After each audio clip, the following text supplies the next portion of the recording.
কিন্তু আমার ভয় হয় জাহান্নামের চতুর্পাশে আমার মাওলা ফুলের বাগান তৈরি করছে, আর জাহান্নামের চতুর্পাশে আমার মাওলা ফুলের বাগান তৈরি করছে, আর বেহেশতের চতুর্পাশে আমার মাওলা কাটা তারের বেড়া দিয়ে রাখছে। বন্দাবান্দি যখন বেহেশতের ভিতরে ঢুকতে যাবে, কাটার গুতা খাইয়া ফিরে যায় নাকি আমার ভয় করতেছে। আর ওই জাহান্নামের চতুর্পাশে এমন ভাবে ফুলের বেড়া তৈরি করলো, ওই ফুলের বাগান এমন মনোরম, ঢোকার পরে বান্দাবান্দি ফুলের বাগানের ভিতরে বইরা আনন্দে পইরা চিত্ত বিনোদনের ভিতরে পইরা না বের হইতো পরে আমার ভয় হয়। এই কথা বললে জিব্রাইল আমিন কান্দে। আল্লাহর হাবিব বলেন, ভাই জিব্রাইল, আপনি মাওলার নৈকট্যের সম্মানিত ফেরেশতা, আপনি কেন কাঁদেন? ইয়া রাসূলুল্লাহ, ইয়া হাবিবাল্লাহ, ইবলিস তো মাওলার নৈকট্যের সম্মানিত ফেরেশতা ছিল। ইবলিসের ব্যাপারে আমার মাওলার কি সিদ্ধান্ত হইল? আর হারুত মারুত তো মাওলার ফেরেশতা, তাদের ব্যাপারে আমার মাওলার কি সিদ্ধান্ত হইল আমার তো জানা নাই। আমার ব্যাপারে আমার মাওলার কি সিদ্ধান্ত হবে, এই জন্য আমি কাঁদি। এই অবস্থা থেকে আল্লাহর হাবিব চোখ থেকে পানি চাইরা দর দর করিয়া কান্দে। আল্লাহ যখন জিবরাইল আমিন চইলা গেল, আল্লাহর হাবিব মসজিদের নববীর ভিতরে ঢুইকা দেখে একদল সাহাবায়ে কেরাম বইসা বইসা আনন্দ ফুর্তি করতেছে। আল্লাহর হাবিব ডাক দিয়া বলে, আমার সাহাবারা, তোমরা কি মওতের কথা ভুইলা গেলা? তোমরা কি কবরের কথা ভুইলা গেলা? তোমরা কি মাওলার আযাব ও গজবের কথা ভুইলা গেলা? আর তোমরা হাসি তামশায় লিপ্ত। এখনই আমার কাছে জিবরাইল আমিন আসছিল, আর জিবরাইল আমি জাহান্নামের যে বিবরণ দিয়েছে, ওই এক সেকেন্ডের আযাব সহ্য করার শক্তি দুনিয়ার কোন মানুষের। আল্লাহ আল্লাহ আল্লাহ, আপনি আমাদের সবাইকে মাফ করে দিয়েন।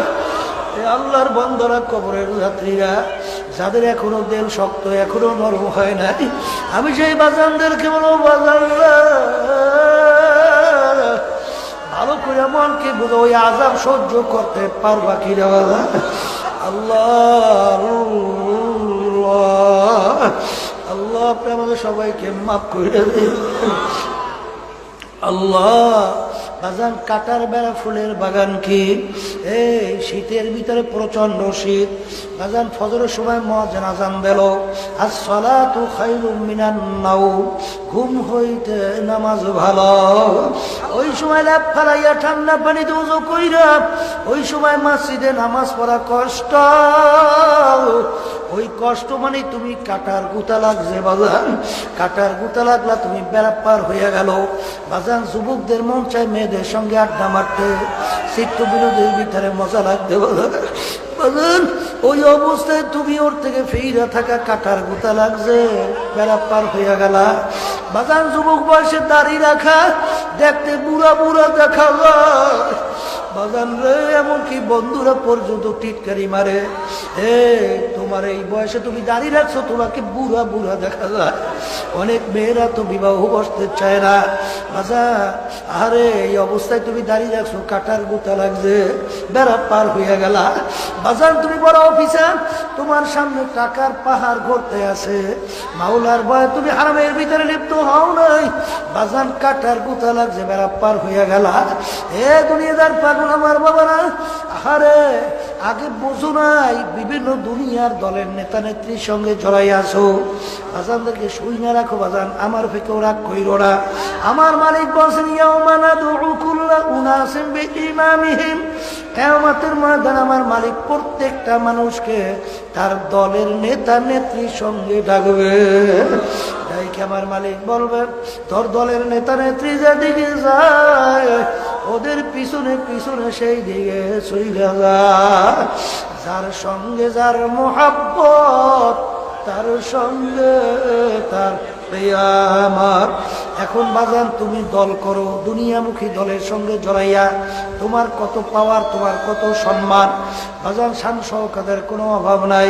তোমাকে দেখলে লোকে ভয় পায়, আবার নিজে নিজে খুশি, আমাকে দেখলে লোকে ভয় পায়। এ দুনিয়ার পাগল আমার বাবারা, মানুষকে মানুষ কেন ভয় পাইবে? মানুষ তো পাগলা কুত্তারে ভয় পায়, মানুষ তো হিংস্র জানোয়ারকে ভয় পায়। তোমাকে কেন ভয় পায়? তাহলে তোমার বস্তবে এখন তুমি আর মানুষ নাই, তুমি একটা কুত্তা পাগলার চেয়েও খারাপ হয়ে গেছো, তোমার কোন খবর নাই। এ দুনিয়াদার পাগল আমার বাজানরা, এখন তুমি দিনের বুঝ পাইছো, চরমনাইতে আসছো, এখন তোমার দুনিয়ামুখী দল থেকে কেমনে ফেরবা? এখন তোমার ভিতরে যুদ্ধ শুরু হয়ে গেছে। ওই সময় যদি আমার মাওলাকে রাজি খুশি করার জন্য, বেহেশতে নাজাত পাইয়া যাওয়ার জন্য বাজান তুমি যদি ফিরে আসো, কাটার গুতা তোমার লাইগা গেল, কাটার বেড়া পার হইয়া গেল। এরকম কাটার বেড়া পার হইতে হইতে হইতে হইতে যখন নাকি হায়াতের বেড়া শেষ হইয়া যাবে, আমার মালিক ডাক দিয়ে বলে, আজরাইল, আমার বান্দা বান্দি বড় কষ্ট করে বেহেশত কামাই করছে, ওকে বেহেশত না দেখাইয়া মউত করিও না। আল্লাহর বান্দা বান্দি স্বপ্নের মতো দেখতে যাবে বেহেশতের দরজারা টাস টাস টাস টাস করে খুইলা গেছে, বেহেশতের হুরেরা আল্লাহু আকবার জওয়াহিরের মালা নিয়ে দাঁড়াইয়া অভ্যর্থনা জানাইতে আছে, আসো আসো, তোমাদের জন্য আমরা অপেক্ষা করতে আছি। বাজার এই অবস্থা দেখতে দেখতে কখন যে রুটা বের হইয়া যাবে, বান্দা বান্দি টেরও করতে পারবে। আর বাজার ওই ফুলের বাগান কি আল্লাহ, ওই ফজরের সময় মুয়াজ্জিন আযান দিল, তুমি ফজরের সময় শীতের ভিতরে ল্যাপটাই না নাকটাই না ঘুমাও, কত আরাম। আরামের বলতে গেলে কোনো শেষ নাই বাজার। আরে মেয়েদের সঙ্গে আড্ডা মারতে মন চায়, করো না বাজার। ওই আল্লাহর বান্দারা ওই আড্ডায় লিপ্ত হইছ, ফুলের বাগানে ফুল তুলতে আসো। এ দুনিয়ার পাগল আমার বাবারা, সরকারি মাল লুটপাট কইরা সম্পদ তৈরি, একটার পর একটা বিল্ডিং তৈরি করছো। আরে বাংলাদেশের 17 কোটি জনগণের মাল বাজার, ওই পরিমাণ সম্পদ যতক্ষণ ফেরত না দেবা বেহেশতে যাওয়ার আশা নাই রে বাজান। এই জন্য আমার বাজানদেরকে বলবো, পর্দারে মা বন্ধুদেরকে বলবো, বাজান আনন্দ ফুর্তি চিত্ত বিনোদের ভিতরে দিন রাত্রি কাটাইয়া দাও, ওই ফুলের বাগানে ফুল তোলো বাজান, তোমার বেড়া পার হইতে আছে।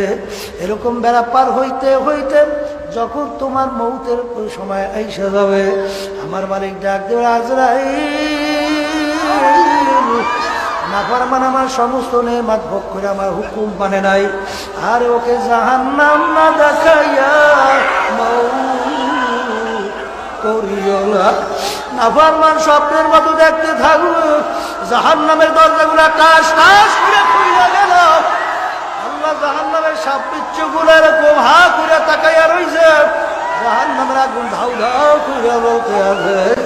বাজার এই অবস্থা দেখা নাফরমানের রূপ বের হইতে যাবে না। আল্লাহ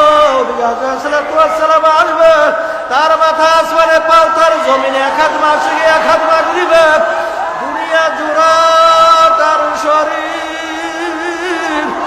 বাজার ফুলের ভিতরে লম্বা লম্বা কালো কালো কতগুলা পশম, প্রত্যেক পশমের গোড়া দিয়ে আগুনের জিহ্বা বাইর হইতে থাকবে। সবাইকে মাফ করে দিয়ে আল্লাহ ভালো করে বোঝো, তারপর কবরে রওনা করো। একদিন ইব্রাহিম আলাইহিস সালামের সঙ্গে আজান আলাইহিস সালামের সঙ্গে দেখা। ইব্রাহিম আলাইহিস সালাম বলেন, ভাই আজরাইল, তুমি নাফরমানের রূহ কোন সূরাতে কবজ করো, ওই সূরাটা একটু আমাকে দেখাও। ইব্রাহিম আলাইহিস সালাম বলার পর আলাইহিস সালাম বলেন, নবী গো, ওই অবস্থা দেখলে আপনি আর বসে থাকতে পারবেন। আমার মাওলা যদি জিজ্ঞাসা করে, আজরাইল আমার খলিলকে তুমি কেন বেহুশ করলা? আল্লাহু আকবার, আল্লাহু আকবার। বাজান ইব্রাহিম আলাইহিস সালাম বলে, সেটা আমি মাওলার সঙ্গে বসবো, আমাকে তো সুরাতটা দেখাও। নবী গো পাহাড়ের দিকে তাকান, তাকানের সঙ্গে সঙ্গে নবী একটা চিৎকার মেরে বেহুশ হয়ে মরিয়া গেল। আল্লাহ রাব্বুল আলামিন ডাক দিয়া বলে, ও আজরাইল, আমার বান্দা বান্দির রূহ তুমি যে সূরাতে কবজ করো, ওই সূরাতে আমার খলিলের সামনে দেখা দাও, নালে আমার খলিলের হুশ বেরোবে না। আজান এই অবস্থায় সালাম আসবে, এই অবস্থা থেকে নাফরমানের রূহ তো আর বের হইতে যাবে না। 360টা মাকামের ভিতরে পালাপালি শুরু করবে।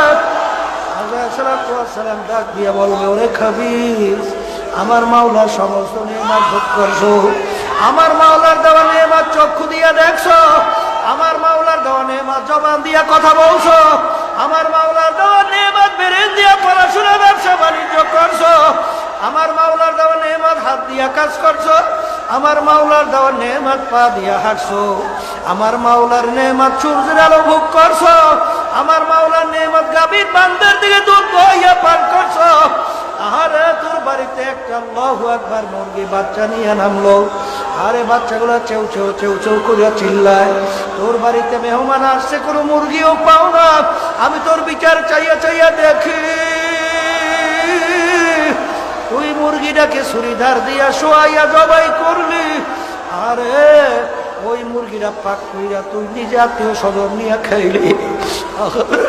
মুরগির বাচ্চাগুলো চেউ চেউ চেউ চেউ কইরা কাঁদলো, তোর একটু মায়াও লাগলো না? খা বান্দা বান্দি, আমি তোর আরে সব কিছু নেমাত ভোগ করছ, আমার হুকুম মানো নাই। আরে আজরাইল,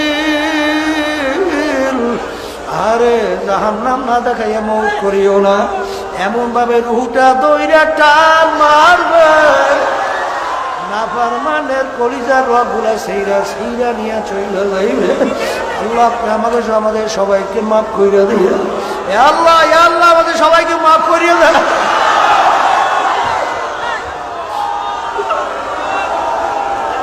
আল্লাহ আল্লাহ আল্লাহ আপনি আমাদের সবাইকে মাফ করিয়া দিয়ে, আল্লাহ দয়া করে আপনি আমাদের সবাইকে মাফ করিয়া দিয়ে। আল্লাহ চরমনের মাহফিলের মাঠের দিকে আপনার রহমতের নজরে একটু তাকা।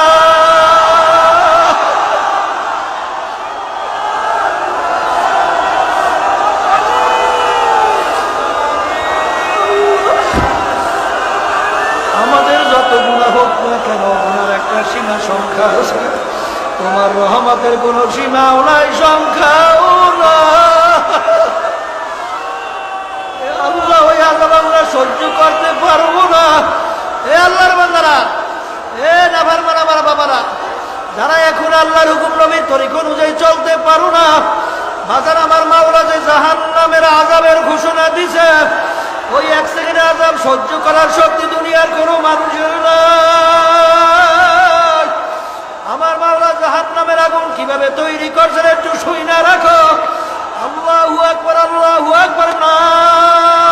নারুল্লাহি মুকাদাতুল্লাতি তাতালিউ আলাল আফিদা, জাহান্নামের শরীরের যে কোনো জায়গায় লাগে সঙ্গে সঙ্গে ওই আগুন যাইয়া কলিজা পর্যন্ত পৌঁছে যাবে। আল্লাহ আমাদের সবাইকে মাফ করিয়া দিয়েন। আল্লাহ জাহান্নামীরা জাহান্নামের আগুনের ভিতরে জ্বলতে জ্বলতে কুল্লামা নাদিজাত জুলুদুহুম বাদদালনাহুম জুলুদান গায়রাহা, জাহান্নামীরা জাহান্নামের আগুনে জ্বলতে জ্বলতে ওদের শরীর থেকে চামড়াটা পৃথক হইয়া ধারাস করে জমিনের ভিতরে কইরা যাবে। লা ইয়ামুতু ফিহা ওয়ালা ইয়াহইয়া। আল্লাহ, এ দুনিয়াদার পাগল আমার বাবারা, যারা আমার মাওলার পাগল হবে কিয়ামতের ময়দানে উঠে, কোথায় জাহান্নাম, কোথায় বেহেশত, কোথায় সূর্যের আলো, তাদের কোনো খেয়াল থাকবে না। সাথে দৌড়ে বেড়াবে আমার মাওলাই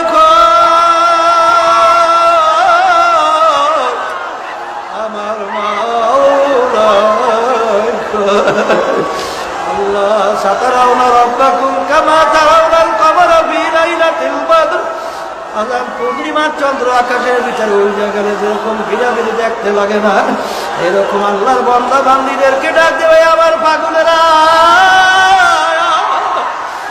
আমার পাগলেরা,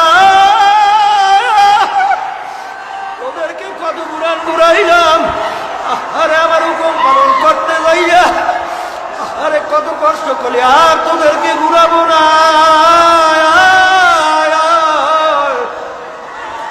তোদেরকে আমি জাহান্নামে ফালাবো না, শয়তান হাতে সুপর্দ করবো না, আমার কুদরতে কোলের মধ্যে তোদেরকে জাগা না দিয়া পারবো না। আসে তারা রোজে মাশার বাকিয়ামত কারণী, আসে তারা জুতা মাশা ये ज़माने यार आशे बावाए दोस्ते मद हुशेबू, আল্লাহর পাগলেরা, দুনিয়াদার পাগল আমার বাবারা, এরপরেও যদি মন না বোঝে, কত ঘটনা আমার মাওলা বাংলাদেশের মাঝে মধ্যে দেখায়। বাজান চরমনার মুজাই ছিল কুড়িগ্রাম, বাজান রে দুনিয়া থেকে বিদায় নিয়ে কবরে যাওয়ার পরে প্রায় 32 বছর পরে যখন নদীর ভাঙ্গলে তাদের কবর ভাঙ্গা গেল, বাজান 32 বছর পরে কাপড়ের কাপড় সব আনাম তাজা লাশ বের হয়ে আসলো, বাজান এখন উঠে বাজান রহমাতুল্লাহ কারনাবের মাদ্রাসা পড়লো সামনে, এখন আবার নতুন ভাবে দাফন করলো। এ দুনিয়াদার পাগল আমার বাবারা, কত ঘটনা মাঝে মধ্যে আমার মাওলা দেখায়, কবরে কাপড়ের কাপড় সহ লাশ তাজা, বাজান দিনদার আল্লাহ ওয়ালা ছাড়া দেখা যায় না, আবার কত কবরে আগুন দেখা যায়, সাপ দেখা যায়, নাফরমানের চেহারা শুয়ারের চেহারা হইয়া পড়িয়া আছে, নাফরমানের জিব্বাটা টাইনা না বিস্তাল পর্যন্ত ঝুলাইয়া রাখছে, বাজান কবরের ভিতরে ধাউ ধাউ করে আগুন জ্বলতে আছে, কত দুর্ঘটনা মাঝে মধ্যে আমার মাওলা দেখায়। বাজান রে বেনমাজি হারাম কর, সুদ কর, ঘুষ কর, সারা কিন্তু দেখা যায় না। আমার বাজানদেরকে বলো, পর্দারে মা বোনদেরকে বলবো, আমার মাওলাকে একটু ডাকার মতো ডাকো, যদি আমার মাওলাকে ডাকার মতো ডাকতে পারো, আমার মাওলা তোমাকে আমাকে জাহান্নামে ফালাবে না, শয়তানের হাতে সুবর্দ করবে না, আমার মাওলা ডাইকে তার কুদরতি কোলের ভিতরে জাখানা দিয়ে পারবে না। লা ইলাহা ইল্লাল্লাহ।